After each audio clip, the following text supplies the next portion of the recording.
their player base to play the same 8 dungeons over and over and over again, right? Sure, the difficulty changes, but all that is, you know, a little bit of a tweak on HP pools, a little bit of a tweak on how hard mechanics hit. And what that will typically do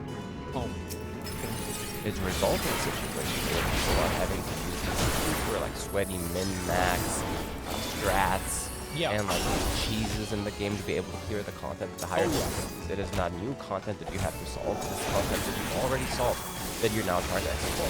And I don't think that's very good design at all. I think that if you look at a very, very high level, that's true. But whenever you're approaching a key on +10, that's going to be different than approaching a key on +20. And you'll usually use different strategies in general, assuming it's not like massively over. I do think that strategies do change from different plus. Now in Dragonfly, they're taking it up a little bit, and they're making it so they change the dungeon pool every patch. I do think that's a lot better, you know, to change it every season. And they're still trying to get away with doing less work, because instead of having 8 new dungeons every single season, they're putting in 4 old dungeons and 4 new dungeons. Is it the worst idea? No, I actually think it's I think that making 8 new dungeons every single season is unreasonable to expect. I think that's too much. I think that them making 8 new dungeons and then making more content throughout the expansion, like I would say that in DFA, I'll use that as that's the most recent. Besides Shadowlands, I think that we got an adequate amount of content. I think we got a lot of content out of DFA. I was satisfied with that. It was decent. relatively good idea. But even so, one season of World of Warcraft is really freaking long. It seems like it's 12 months now. Yep. And so, for me, personally, when I went and I played Shadowlands, doing the same dungeons over and over again was really, really fun for the first week, 2 weeks. Once I started getting into the third week of doing the same dungeons with the mobs having one extra mechanic for the whole dungeon, you know, some aspects, it's not variety. You know, I find it boring too. Because you look at the variety of like PoE maps, and I think also like clearing a necrotic rate baseline mythic +2, let's say, is the same as clearing a necrotic rate +30. You're doing the same dungeon, killing the same bosses, doing the same strategies. You don't really feel like you're on that next level. It's just everything one-shots you. Whereas, like, you know, the Guardian, and then you do Elder Guardians, and then you do Elder, you do Shaman, and then maybe you do the Fire, and you build yourself up to do Cirrus, and then XR, Searing XR, or the Eater of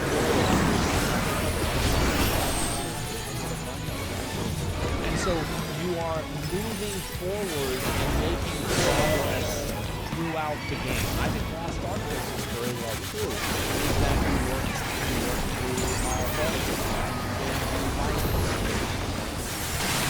so you're making progress throughout the game. Just by the like small amount possible to try to maintain some semblance of the that's good for now, of course, what comes from the eating the title of Final Fantasy is eating with what Final Fantasy what Square Enix is their these are going to be added in just a few days after we record this video. Now, what Criterion Dungeons are is their Final Fantasy's answer to World of Warcraft Mythic Plus. And this is something that's good. I'm glad that they're adding this into the game. Yes, it can get kind of repetitive, but if I'm subscribing to World of Warcraft, it is solely and specifically because Mythic Plus, and I am not alone in this sentiment. A lot of ex-WoW guys who have come over to Final Fantasy will go back and you know, when they're talking about others, saying, yeah, but Mythic Plus. Mythic Plus is really the last bastion for World of Warcraft in many ways. I would not say that. I think that the raids in WoW were very popular for a lot of people, and I think also WoW's PvP. Like, if you are an enjoyer of WoW raiding, WoW Mythic Plus, or WoW PvP, I think that it is very unique. You're probably not going to get that same experience playing another game. I think maybe raiding is kind of close. And this is something that's been missing for Final Fantasy for a long time. And I've been getting this craving myself to go ahead and do Mythic Plus. You know, I've been playing Final Fantasy. I just cleared Stormcrowned Extreme. I'm now starting to talk Savage. And, you know, it's really fun. But it requires an 8-man team. And, you know, it's not as plug and play as something as Mythic Plus might be. You know, it's pretty close, but it's not exactly Mythic Plus. It's not quite there, you know. There's something about having that more intimate team of 4 to 5 players that I really do think. And now it's here. And I was just saying to one of my friends a couple days ago, I really wish World of Warcraft was a free-to-play game. I mean, it already had all of these pretty aggressive and predatory microtransactions. If it was free-to-play, I'd be able to go in, play for 3-4 hours tops, get my Mythic Plus fix it, and then go back and play Final Fantasy. Now, I don't have to do that anymore, because that itch is something that Square Enix stepped up and is trying to do. What they're putting. Yeah, I think that's smart for them to do, because there's a lot of people that really like Mythic Plus and WoW. And like, you're right, yeah, if you like that, there's not really going to be a lot that you can get out of Final Fantasy if you're looking for something that's pretty much a one-to-one equivalent. So I'm glad that they're adding this into the game, and I think that them adding this into the game will actually make Mythic Plus for WoW better, because WoW will invariably steal Final Fantasy's ideas that are good ideas, hopefully. In these very difficult Criterion dungeons, which are very similar to Mythic Plus. There are going to be, you know, these dungeons that are something you could go do with 4 players that are going to be very difficult for you to clear. And they have the normal Criterions, which are equivalent to extreme difficulties, like an extreme trial. Yeah. And then there's also the Criterion Savage, which is going to be savage, right? Which is very hard. Now, the way that Final Fantasy designs their encounters is in many ways a lot better than the way that Blizzard designs their encounters. Let me tell you what I mean. Going ahead and doing an extreme trial, or you know, a savage tier in Final Fantasy XIV is, to me, a lot like playing Elden Ring, a lot like playing Dark Souls, and a lot of people have said it's a lot like playing Twilight Princess. And what I mean by that is you go in and you get challenged, and it's difficult, and you bang your head against the wall. But because of the way that the fights are designed, you will start to feel a sense of progress in your skill and in your ability as you're banging your head against the wall. You know? How is that different than WoW? I feel like any game that has challenges is going to have this sense of gradual progress. Due to the smaller raid sizes, and due to the more scripted way that the encounters in Final Fantasy are designed, you go in, you make a mistake, you go in the second time, the same thing happens again, maybe you make that same mistake the second time, but now you know. Once we get to this part of the fight. I feel like this is, again, an argument that you can make this exact same argument for World of Warcraft. The boss is going to do this thing. I'm going to be ready to do it, and then you do it, and then you feel that sense of progression. Well, that's a little bit less so in WoW due to much larger raid sizes one, and you know, a lot more chaotic playstyle, where it's a lot more about your ability. I would also say that this is not necessarily true with things like Elden Ring. Now, it is true in some circumstances, but not all circumstances. So, like, for example, there are sometimes the bosses in Elden Ring are very dynamic. So I'll give you an example.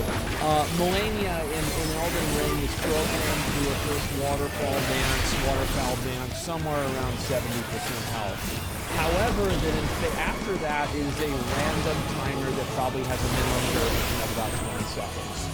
And what I've learned is that sometimes, and if you go back and you watch my kill at Malenia, I'm kind of shitting on myself here, but let's be honest. In phase 2, she didn't do a single waterfowl dance on me, and I killed her.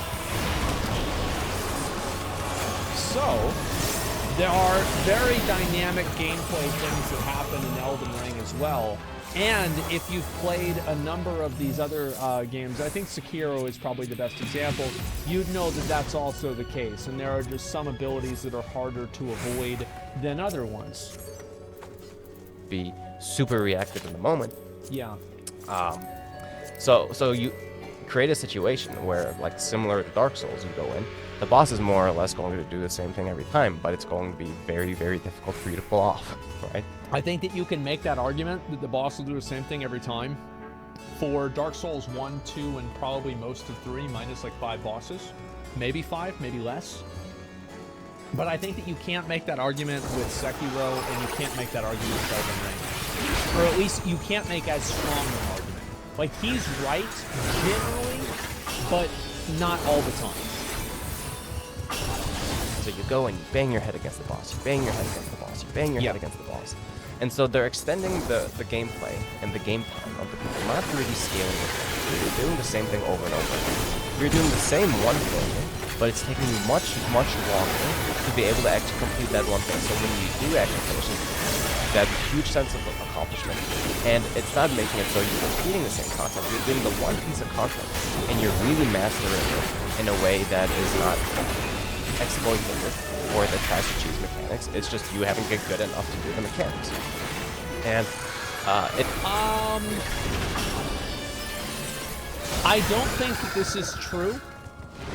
So an example of this not being true and being exploitative, I think, for example, like we use the, there was one in Alexander Savage 8, we had this one strategy that we had everybody stack on top of the tank and tank some sort of tank attack all at the same time with massive cooldowns because it was going to like reduce the amount of stacks that people had. I don't remember exactly how these things work together.